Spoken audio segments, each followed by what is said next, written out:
I'm going to bring everything wrong with politics and put it right in front of you. And I'm going to do it with just one tweet. This is from Spencer Hakeeman. I don't know who this person is. He's showing a video of AOC and what she's talking about when it comes to the AI bubble. And this is every single thing that's wrong with politics, all summed up in one 54-second video of hers. Take a listen. I say this because I want to say also on the record that should this bubble pop, and I say this for my colleagues here, should this bubble pop, my colleague from Massachusetts mentioned the level of AI lobbying that occurs here in Congress. Should this bubble pop, we should not be entertaining a bailout. We should not entertain a bailout of these corporations as healthcare is being denied to everyday Americans, as SNAP and food assistance is being denied. So close, AOC, so close. Let me explain to you why this is everything that's wrong with politics. I'm going to do it in three separate phases. First, phase one is bailing out corporations isn't something the federal government should ever be doing. Taxpayer money shouldn't be given to multi-billion-dollar companies because they made bad financial decisions. Period.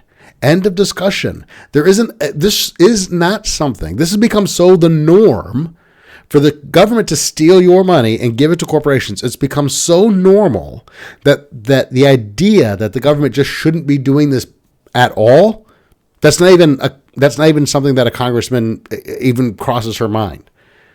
It's a matter of fact that government is going to take your money and use it to bail out corporations. Okay.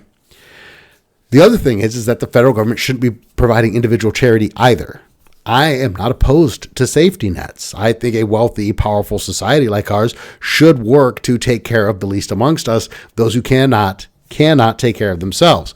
The federal government shouldn't be involved in this because we are too big of a nation with too varied types of needs in order for there to be a one-type solution, a one-stop solution at the federal level across this massive nation of ours to provide this kind of assistance. This is something that should be handled at the state and local level. It's not a responsibility for the federal government at all. Once again, when we talk about all the fraud in these programs, because we're trying to manage this massive bureaucracy way out in Washington, D.C., when it should be something that's being handled at a much more local level.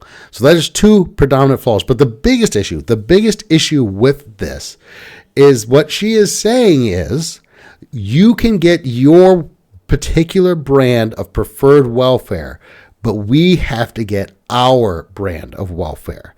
The idea that there's any limit to the amount of involvement that anybody you elect thinks the government should be involved. If there's in the economy, in our lives, the idea that there should be some kind of a limit on that is not something that resonates with Congress people anymore.